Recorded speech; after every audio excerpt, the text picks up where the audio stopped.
Good morning, guys. How are we all doing? So Dan from Trading with Dan here. This is our Bitcoin morning update. So if you guys want to smash in that like button, and we'll go straight over to those charts. So yeah, Bitcoin is still holding up there, still hanging in there at the very the very top side of this range, the underside of this this major macro resistance area. Yeah, so obviously we are looking like we're wanting to try and give this a shot. So it is gonna be the epic battle of all battles between the bulls and the bears. Can the bulls get us above here? Squeeze the bears out, make them puke their shorts, make them not want to sell if people are already holding Bitcoin, or are the bears going to manage to push us down, stop people out of the longs, make people think twice about holding around this level and expect lower prices? Which of those two scenarios is going to play out? As you can obviously see, we are in a tightening formation. You could probably draw a pennant in there. I'm not going to further clutter my chart, but yeah, you can see we have got a pennant forming. So potential break is imminent. Obviously, when you are at the underside of resistance, holding up there nicely in a macro bull trend with the dollar tanking, you have to have an upward bias, but clearly you need to wait for confirmation of that bias. But I mean, realistically, we can be looking at moves up to here if we break above all this area. I think it will be to the upside. I think it will be a cascade of trigger points. Obviously, trading above here, I think will get us to 20k. Trading above 20k will get us above this level here, and then getting above these levels here will pretty much then get us to about 23k.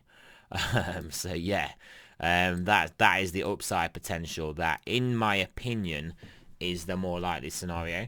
But obviously the downside is not a bad macro trend wise, macro bullish wise. It will just be a potential pullback to around the mid 18.5. But I think if we do that, I think we will probably come down at least to this mid 17s and roughly the mid level of this range, and then have a shot to come and test the bottom. But I mean, realistically, you would probably want this level to hold, and it would look quite good as a nice higher low relative to this low if that level holds.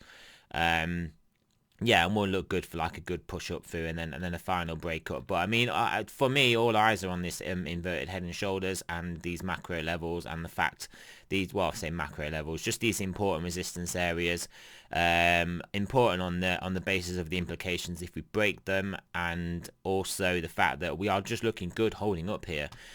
This is clearly the enabler. This is basically the drug that Bitcoin is currently feeding on. This move down here, and like I said, we're in no man's land now realistically for this at the moment in this time frame. Down here it is a level than 88s, but there's not really anything else really to this to hold on to.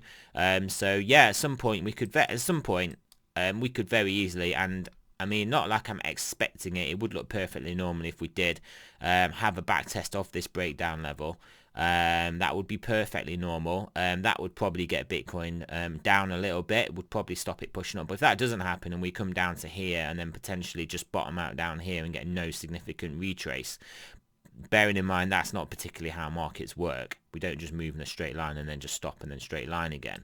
Then if we do that, then yeah, Bitcoin is gonna have a good move. But I just feel like Bitcoin, in the context of this move in the dollar, it does seem like Bitcoin should really be making more of a move to the upside, and all it kind of is doing is treading water at the underside of this resistance. So that gives me a slight bearish inclination, because eventually once this move in the DXY consolidates or tries to basically retrace a little bit, even if it's just a back test, then we could see then Bitcoin struggle to hold up here and then start to play out some lower targets.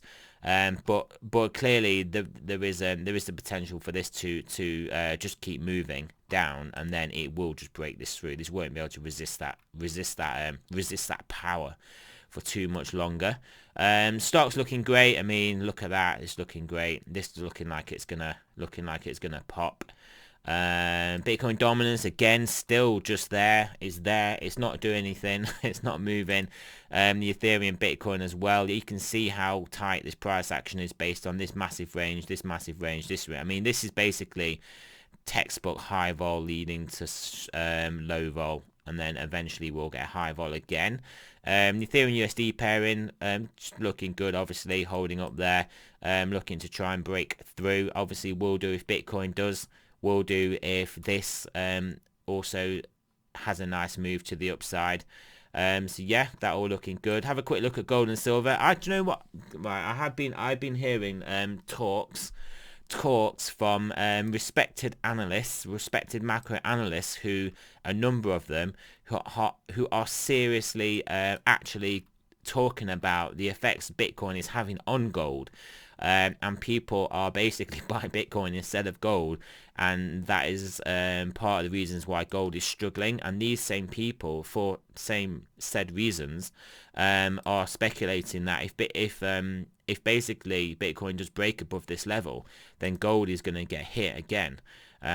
So that I am massively intrigued to see whether that does play out that way, because that would be pretty much confirmation of the fact, because especially on the basis that I think for Bitcoin to break out here, the dollar is then going to have to move lower, and I mean, and definitely historically the dollar moving lower does help gold move up, and if gold does actually move down with the dollar moving down and Bitcoin popping up, that may be the confirmation for me that that basically that confirmation that Peter Schiff's worst nightmares are becoming reality. Basically, no wonder he's having such like an aggressive anti-Bitcoin marketing campaign. Maybe it wasn't just to try and piggyback off Bitcoin's popularity. Maybe he genuinely sees the threat of Bitcoin to his beloved pet rock. maybe. But yeah, I am seeing this talked about. I am seeing talked about by people that I do listen to, which isn't many. So very interesting concept there. So far as silver's concerned, this is, I believe, why silver is going to clearly outperform gold, because even in that environment, silver isn't classed as a store of value the way as gold is. So silver isn't competing with Bitcoin in the same way gold is. So silver can get moving based on the weakening dollar, and the gold silver ratio for sure can keep coming down, as basically silver won't be getting affected as much by basically a Bitcoin going up if those dynamics are indeed at play. So interesting concept there. Interesting. Right, let's have a look at the stochastics, and then we'll finish this video. I won't keep you guys any longer. But yeah, 4 hour moving up, but looking like it wants to potentially top out. 10 hour trying to make a decision, but not moving up, and then 12 hour turning down. But things above that I think will be looking better. So daily looking okay, 2 day looking to potentially turn back up, actually 3 days down and 5 days turning down. So on the balance of all of this, right, let me tell you what my actual bias would be. Obviously I've said what I've said about what's going on here. It massively comes down to what the dollar does. I do feel there's the bearish element of the market, based on that the dollar is considerably weakening and Bitcoin's just treading water at this level. So as soon as that is a sign of weakness. Stochastics are potentially looking at a sign of weakness. We are at this resistance here, so I mean it is resistance basically. And there was one other thing which is now slipping my mind. But anyway, yeah, so I mean, if I really did have to have a bias potentially now, after having considered all of that, the stochastic read, well, it would be at the very least that we are just going to trade sideways still.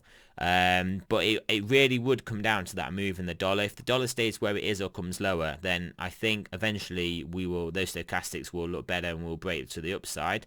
If the dollar does start to strengthen a little bit, I think we'll get a pretty sharp fall, and hopefully, that's a pointless term to use, but hopefully we'll get held around this level, and then obviously stage a nice move back up to resistance from there.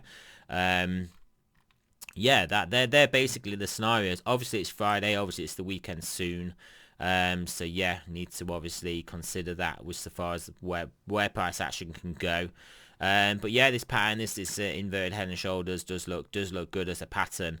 So, and the macro trend has been clearly up since obviously since for a while now. But yeah, that is it, guys. So remember, this is not financial advice. I'm not a financial advisor. Always do your own research, and I'll speak to you guys later on today.